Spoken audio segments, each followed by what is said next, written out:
Yeah, so That's nice. Big thing is just to encourage everybody to have fun with it. Find one, try it. Right. Now, I'm sure you're going to have questions for both Bart and Joe. If you have any questions about the tropical landscaping or really any kind of gardening questions, we hope you'll give us a call. You can see the phone numbers up there on your screen. So we look forward to hearing from you. And again, just do want to remind everybody that we have a nice selection of these plants at all 3 of our stores. If you want to try it, come down, check things out. Like I said, particularly at our Fair Oaks location, just because we had the space, we bought an additional truckload in. Peggy set up this huge display. So certainly give us a call, and then also after the show, I want to see you coming down to the Garden Center. We're going to have to take a quick break right now and talk to you in just a minute.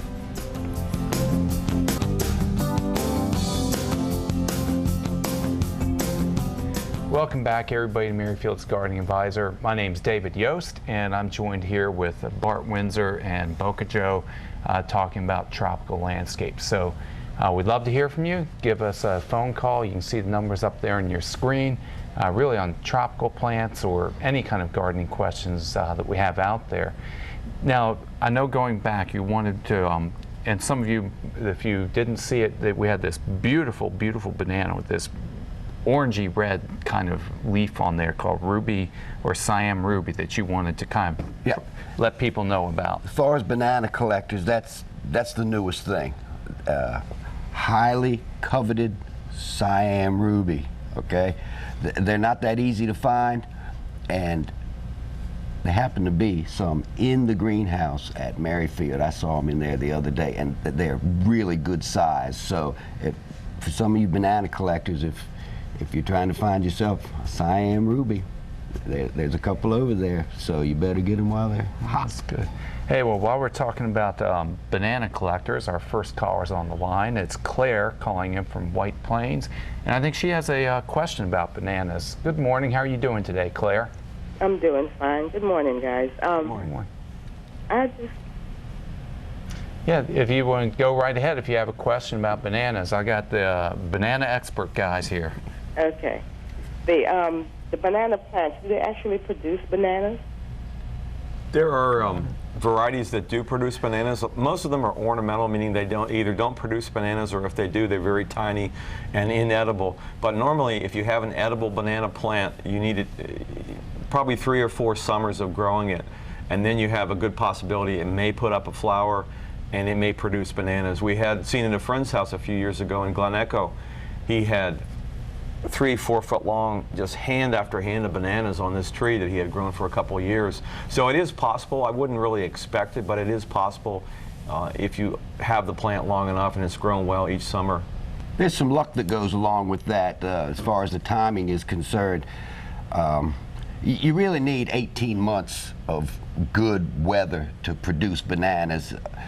Like most of these plants, the cannas and the bananas, they have to put out so many leaves before they put out the little flag leaf. A lot of people will call and say, something wrong with my banana. It was putting out these huge leaves. Now there's this little teeny leaf coming out. I said, look underneath of that little teeny leaf and look for that bulge, because a banana flower is big and dramatic.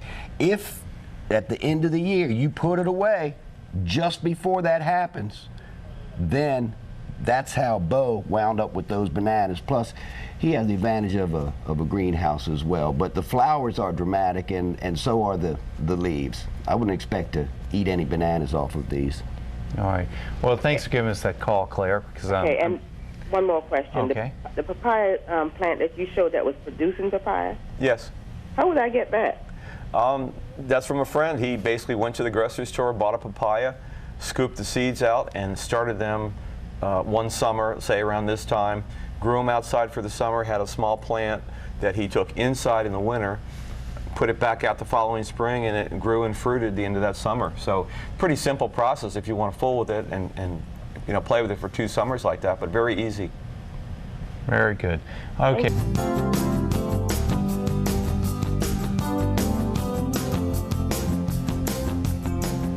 We're going to get right back to our phone calls, and Russ, I appreciate you holding on to the line, and let's see, you have a question about bananas, I understand. Yes. Yes. Well, good morning, guys. My question is for Boca Joe. And I had saw how he's cutting his bananas back at the end of the season. It looks like he's going all the way down to the root ball. And, you know, I've been growing these things for about 20 years now. And it's funny you guys had the show this morning because I've actually mixed in some elephant ears and some grasses this year. And when I saw how low he was cutting his bananas down at the end of the season, I'm wondering, how does he get the stalk height the next year when he puts them back in the ground? I haven't really seen any difference in the ultimate height of the plant at the end of the season by whether I cut it back to 6 inches or leave 3 feet on it. So I just found it doesn't make any difference. I still get plenty of height. I think it has more to do with your space. If you have the room, obviously if you can keep more of the trunk, you're going to preserve more moisture. You're going to get leaves coming out at the top of that, and you'll have a little bit more height in the beginning. But I really think in September you're not going to see a big difference between that one and ones that you cut back. I've actually had suckers come up from old roots that were dead in the middle, a little sucker up on the side one year, mid-June. And by September, that was the tallest plant. It was 18 feet high. Wow. So I think it's more of a space thing. I don't think it really makes a difference to the plant. Okay. Well, hey, I appreciate it. I've enjoyed your show this morning. It's right up my alley this morning because I'm doing everything you guys are doing this morning. Sweet. Excellent. Thank you. Sounds great. Right. How are you doing today? Good, good, good. Good morning. Good morning. All right. I understand. Now, are you growing any of these tropical gardens? Not at the present time. I've done cannas in the past and at my house in Brunswick, but we have a new property up in West Virginia, and it's a Zone 4, and I do have some spots where the water just comes right out of the hill, and it's very wet. And by listening to your program today, I thought, well, how wonderful it would be to be able to grow some of these large elephant ears or banana plants. But my question is, the deer, you know, will the deer gobble them up or will they leave them alone? Yeah, it seems like a question always comes up in gardening. I haven't seen anything a deer won't eat if it's hungry. I've seen it eat thorn bushes. So Joe's had a little bit of luck putting fertilizer down. We haven't had anybody in this area that we've talked to that grows these things ever tell us that deer ate anything other than cannas. They do like the canna flowers, but the elephant ears and bananas, we have not heard any reports from anybody that they were bothered by deer. And a lot of these people here gardening areas, obviously there are a lot of deer. We've also used Milorganite, which Merrifield carries, and it tends to work very well as a deer repellent. If you do have that problem, you might want to try that too. But I would say go ahead and try some of the elephant ears and see what happens. Sounds like a good spot for them. Because yes, they do. It's very hard to find things to grow up there, and I'm an avid gardener, and I just keep trying things. And yeah, last 2 weeks they ate some of my barberries, and I'm like, I just hope they are pricking your tongue. Well, good luck. Well, thank you very much.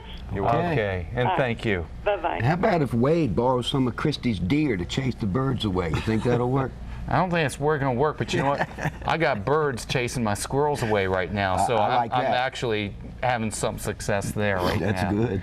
Great. Well, we're going to have to take not a break. This is the end of the show. They mean it this time. Already? Yeah. Oh, man. I thought they were teasing, but the time has gone by.